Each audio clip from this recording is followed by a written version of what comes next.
Gaius Trebonius was a military commander and politician of the late Roman Republic, who became suffect consul in 45 BC. A trusted associate of Julius Caesar, he was later among those who instigated the plot to assassinate the dictator. Early career. Born c. 92 BC, Trebonius' father was an eques, but had not been a magistrate, and the son was considered a novus homo, one of several in Caesar's circle. He served as quaestor around 60 BC, during which he attempted to prevent the adoption of Publius Claudius Pulcher into a plebeian family, against the wishes of the triumvirs. However, by the time Trebonius was elected plebeian tribune in 55 BC, he had become one of their supporters. During that year, Trebonius proposed a lex Trebonia to the tribal assembly that the consuls Pompey and Marcus Licinius Crassus receive the provinces of Syria, Hispania Citeria and Hispania Ulteria. Further, that their commands would last for 5 years, and that the proconsuls would possess the right of making war or peace at their discretion. Cato the Younger, a noted opponent of Pompey, spoke against the bill, attempting to filibuster the motion,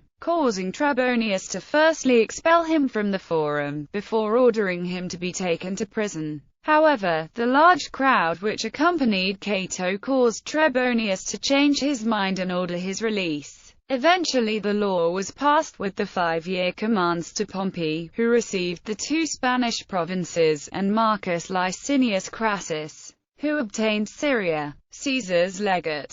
As a reward for his service to the triumvirs, in 54 BC, he was made one of Julius Caesar's legates, with whom he served for the next 5 years during Caesar's campaigns in Gaul, with Caesar commenting favorably on his performance during those years. In 54 BC he accompanied Caesar during his second expedition to Britain, where he was placed in charge of 3 legions who successfully defeated a concerted attack by the forces of Cassivellaunus. Upon Caesar's return to Gaul, Trebonius, along with 1 legion, was stationed for the winter with the Belgae at Marabreva. From here he accompanied Caesar in coming to the aid of Quintus Cicero, who was besieged during the beginning of Ambiorix's revolt against Roman control of Gaul. In 53 BC, Trebonius was given a special command against the Eburones, specifically to harass the area in the vicinity of Hy. After the defeat of Ambiorix, he continued to serve Caesar. In 50 BC he was placed in charge of the winter quarters in Belgic Gaul, in command of 4 legions while Caesar was in Ravenna, preparing to confront Pompey and his enemies in the Senate. When Caesar heard that the consul Gaius Claudius Marcellus Minor had asked Pompey to defend the state against Caesar, he ordered Trebonius on October 20, 50 BC to take 3 legions and move to Matasco, where he was to wait for further instructions.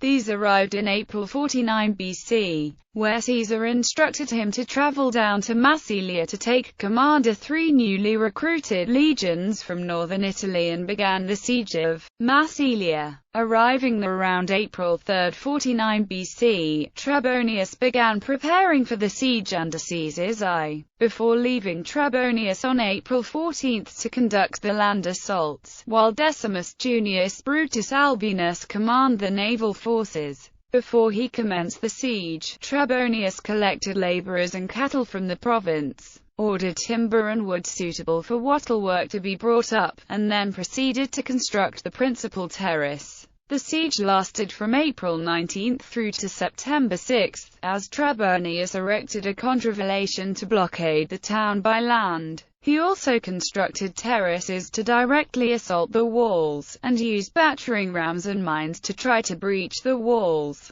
Eventually, in early July, Trebonius's men broke through the wall, and the Massilians approached Trebonius and begged him to stop operations until the arrival of Caesar, where they would agree to capitulate to him. Trebonius, after conferring with his fellow officers, agreed to suspend the attack, as Caesar had told him under no circumstances was he to storm the town. This led to his soldiers becoming disgruntled, as they were hoping to sack the town, and they blamed Trebonius for halting the attack, and they were only kept under control with great difficulty. Then in late August, Trebonius was surprised when the Massilians burst out of the town, took advantage of the lack of guards posted around, and destroyed the siege equipment which had breached the walls. Trebonius therefore resumed the siege, and proceeded to weaken the defences. The Massilians, hearing word of Caesar's victories in Spain, again offered to surrender, and asked Trebonius to again wait for Caesar. He agreed, although this time he insisted that the defenders should surrender their weapons, their treasure and the ships, thereby bringing the siege to an end. Later career and plotting Caesar's assassination. Following Caesar into Italy, Trebonius was elected urban praetor in 48 BC, and was given the task of administering Caesar's debt laws. In this, he had to deal with the ambitions of Marcus Caelius Rufus, the praetor peregrinus, who had turned against Caesar as he had been hoping for the post of urban praetor. Caesar's debt laws robbed him of the chance to clear his enormous debts,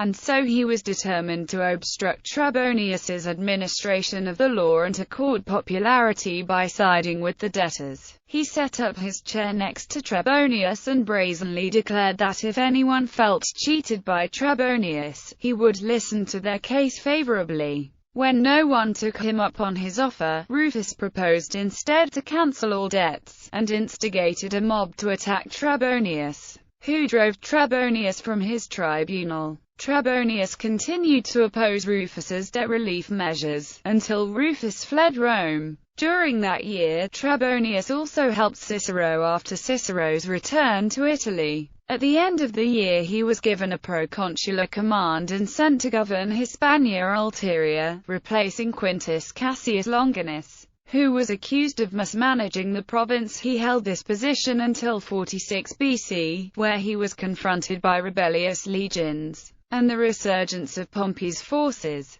They drove him out of his province by the summer of 46, with Trebonius returning at the end of the year accompanied by Caesar. It was during this year that Trebonius approached Marcus Antonius, bringing up the notion of a plot to assassinate Caesar. Cicero even claimed, years later, that Trebonius and Marcus Antonius conspired to send an assassin to murder Caesar in 45 BC. Caesar appointed Trebonius suffect consul on 1 October 45 BC, with Trebonius actively continuing to plot against him. According to Cicero, Trebonius preferred the liberty of the Roman people over his friendship for Caesar. In early 44 BC, he dared to protest to Caesar for Caesar's refusal to stand when the members of the Senate came to inform him of the honors the Senate had conferred upon him. Caesar apparently simply stared back at him arrogantly without making a comment. On March 15, 44 BC, on the day marked for the dictator's assassination, Trebonius was the person who kept Mark Antony outside the Senate while Caesar was being stabbed. Having been nominated by Caesar for the post of proconsul for Asia, he immediately left for the province during 44 BC. While there, he raised money and troops for Brutus and Cassius.